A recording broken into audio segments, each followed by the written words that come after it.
simbang gabi natin.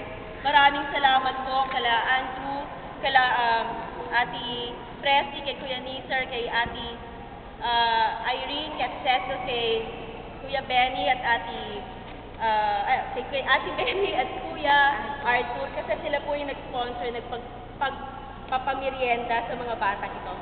Cash, could everybody please?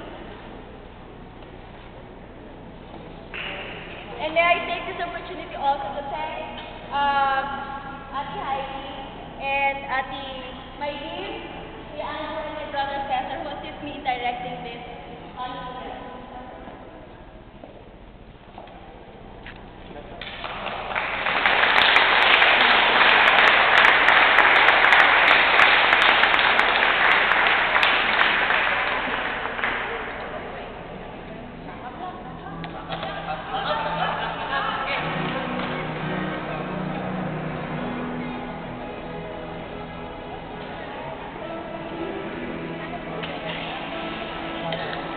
Before tayo mag-start ng ating